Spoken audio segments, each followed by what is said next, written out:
What's going on, everybody? Welcome back to another episode of the Fans View podcast. Today, I am so excited to be joined by someone who's been all over the world. OVW, Japan, wow, you name it, she's been there. I am sitting next to Miss Island Girl TT, Tracy. How are you doing today? I'm doing so awesome. Thank you so much for having me. Aloha, everybody. Absolutely. How has your time been here at WrestleCade, first and foremost? It's been amazing. Like getting to reunite with everybody and that you haven't seen in years. Yeah. It's amazing. For sure. Yeah, I love it. For sure. So you're billed from Hawaii, from the islands. Your whole persona it celebrates the whole island spirit, I feel like. Take us back to your roots. How did Hawaii kind of shape who you are and push you towards the wrestling business? So when, growing up in Hawaii, you just have a sense of always being a part of a family, like everybody's auntie, uncle, and when we decided to become wrestlers, it was almost like it was just a part of us, like it was supposed to happen. We went from Hawaii to Louisville, Kentucky, of all places. That's a culture shock. And I can tell you, I remember landing in Atlanta, Georgia, in shorts and a t-shirt, and it was snowing. We landed on the runway, and they made us get out of the airplane on the runway. Wow. To transfer to another little plane. And I was, oh my God, yes, culture shock. Culture shock set in. And I had a baby, my son, goodness. he was still in diapers. And it was an experience. Wow. Yeah, it sounds like it. Nobody knows. That's what I went through to become a wrestler, okay? How did wrestling kind of come into your life? Is it something you grew up with, or is it something you found later on? So you know what? I grew up watching Glow.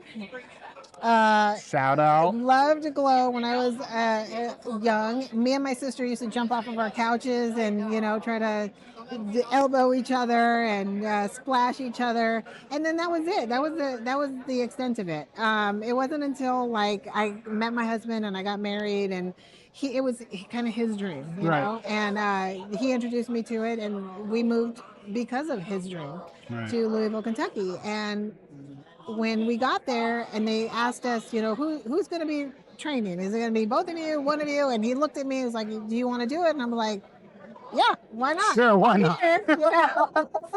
So I jumped in class, and the first people that I came in contact with was Jazz and Nick Dinsmore. Wow. And those were my two very first trainers ever.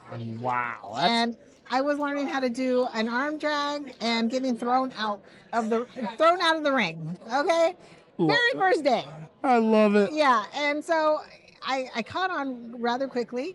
And from there, it was sky's the limit. I mean, it was a challenge. Like there were days where I was like, I can't do this. And then there are other days where like, I'm going to do this. So yeah, from there, it just kind of exploded. And then I love that. Yeah. And after that, I was signed with Deep South Wrestling and WWE. And that's where I wanted to go next. You trained with the likes of Eugene, Nick Dinsmore, Dave Taylor, Bill DeMott. I'm just a who's who. How do those early lessons kind of impact you? Because those are some tough cookies to work under. Yes. Oh my gosh. My first days at Deep South Wrestling, after the first day, the next day, I couldn't walk. And I didn't know how I was going to get through training. I literally was in tears going, I don't know if I can make it through this. And I wiped my tears, went in the building, and just did it. It's kind of like you're on autopilot. You just do it. For sure. And that kind of is ingrained in me because, I just recently broke my leg. Right. And trying to get through like certain matches that I've been through recently, I felt the same thing. Right. And I was like, I don't know how I'm going to get through this. Oh my God. And I did it. So it kind of just gets instilled in you. Right. Keep going. The Island Girl is such a fun character. It's such a fun gimmick. But it's also fierce.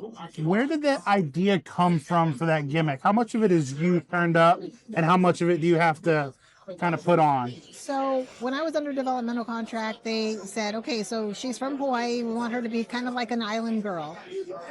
Very original. Yeah, none of us really knew what that meant, right? So I was like, okay, I'm an island girl. And I kind of just played myself, but times 1,000. Right. And I took, things from my childhood, things from like growing up, going through high school that I had to go through, and like how I would encounter certain situations, and bring them into the wrestling ring and bring them into the storylines. And basically, I am me. Right. In in this character. That's me. It just, And that works out because they say the best professional wrestlers are themselves turned up to 10. Right, So I right. mean that's. Did you ever worry about being typecast as kind of like, oh, Tracy's just this fun, bubbly character, but it's like, Tracy will whoop your ass, dude. She can go in the ring. Were you ever concerned with being typecast? I was never concerned, just because I think being true to yourself is the best thing that you can do. You just, if you can be yourself and be in this business, I think you have a little more freedom, Right. It's just, I don't have to pretend to be anybody. Right. I'm me 24/7. Living the gimmick, brother. Yes, I live my gimmick. I literally live my gimmick. I mean, I do wear a flower in my ear 24 hours a day, except for today, because I was rushing. I love it. I was rushing to get here, and I forgot my flower. So, I mean, I do live my gimmick. I spread the aloha everywhere I go. I'm nice to whoever. It doesn't cost Love it. anything to be nice. Exactly. And I love my fans. I really do. I take time for my fans, and it's just being kind. Just being kind. But once you're, crossed a certain way, you have to stand up for yourself. For sure. And you don't want to be there at that point when I have to stand up for myself, because I turn it up. Yeah. I love it. I love it. We talked a little bit about you doing OVW, and you spent some time there. After that, you were all over the place, hitting the indies. You were in Japan. What was that transition like, working overseas like that? Oh my gosh. So when I went to Japan, it was the first time ever that I was by myself. I went to Japan on my own after being let go from my developmental contract. And it was so different. The culture was different. Everything was, everything was pre-planned. Right. Okay.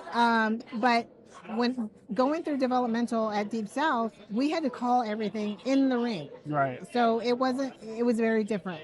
Right. So having to memorize stuff was new to me. Incredibly, yeah, hard. And so that was a challenge.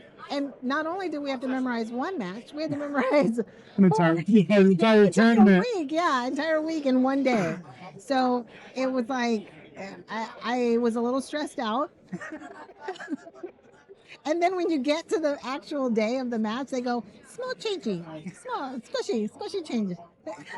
You're like, I love that so much. Okay. But, you just roll with the punches in this business, and That's an was understatement. incredible. Yeah, it was incredible. I totally enjoyed my experience in Japan.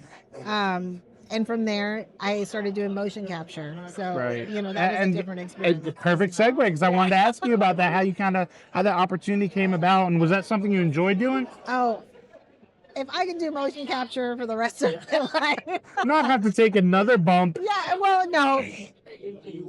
Taking bumps is an understatement at motion capture, because, like, I not only had to take the bumps I knew how to take, I had to take the bumps that Natalia, you my name gosh, them on TV. yeah. Let's name some people. Beth Phoenix, Lita, Trish Stratus, Victoria, Jazz. Anybody You're that taking was 100,000 anybody bumps. that was on TV, I had to take their bumps. And there were some bumps that I took. Let me tell you. I was like, why would anybody want to do this move? I love that so much. I love that. So you have now been wrestling over 20 years. How do you manage to stay motivated, to stay upbeat, to stay so like you're so happy? I saw you earlier at the convention. You're smiling. You're happy. You've been in this business that jades people, to say the least, for over 20 years. How are you still so dedicated to it? So, I just feel blessed that I'm still able to move. I'm still able to do this. Yeah. Because we're getting older. We're getting, there's going to be a day where I can no longer do this. But the time that I can do this and I can still move and get up and hang with the younger girls. With these young bucks? Yes, with these young bucks. I just feel so blessed. And I feel so blessed that they invite me into their world, because it's a new generation. For and sure. I just love that I can still, hang. I like it. I like it. I like it. Island Girl TT is no one to be fooled with. You don't trifle with her. And that brings me to talking about these young bucks like a Maddie Max, Yes, a Sandy Shore. Your time in WoW. Obviously, this is your second stop in WoW. Yes, Is that correct? yes. How is WoW different from everywhere else that you work? So WoW, it's not necessarily different. I mean, you have to know how to work the cameras. You have to know how to present yourself and to be a professional and to work with the girls and roll with the punches. I mean, this whole business is just about rolling with the punches and being positive and just being able to, not let your ego get the best of you. So with WoW, I just find that they really try to empower the girls and really try to bring out their strengths. Yeah.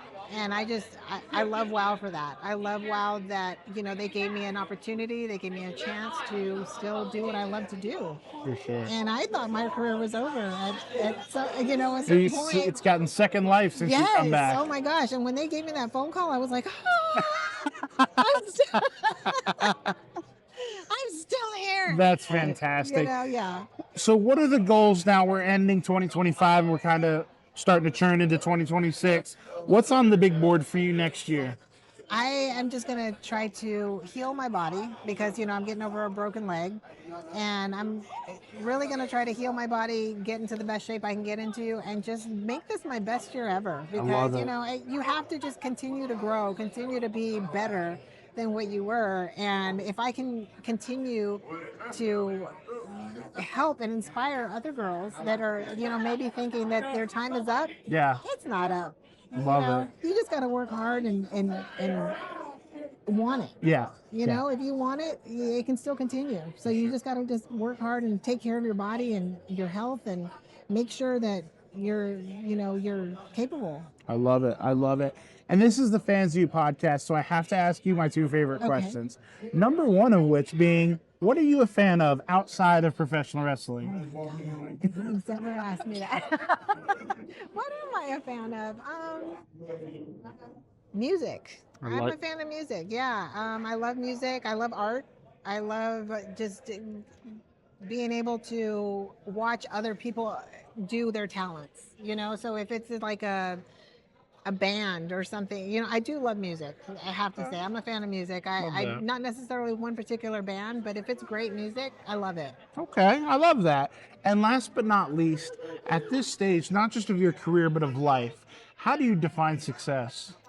I define success as being happy with where you're at and what you're doing. I mean, as long as you're happy, money doesn't matter. I think that if you're having a great time and you got a smile on your face and you got people that love you, you're successful. You're doing okay. Yeah. I love that. Well, Tracy, where can people get a hold of you on social media? Where can promoters get a hold of you? Let me see. I got like 10 different pages. So I am on, Island Girl TT on Facebook and Instagram. Island Girl _wow at Wow Superheroes. I'm a professional makeup artist if you need one. I'm a bartender. I got a makeup page. It's Island Beach Bunny. I got a bartending page, Island Beach Bunny. Love it. And then I have a gym. I own a gym. It's called New Era Fitness and Wellness. You're not busy at all. No, not time. I love it so much. Well, Tracy, thank you so much for giving us some of your time. I know it's been a long 2 days here at WrestleCade. Yes. One more to go, folks. So hopefully we can keep on keeping on. And thank you so much for joining us. Absolutely. And guys, don't forget, make sure give Tracy a follow, go check her out, and don't forget to most importantly call your mom.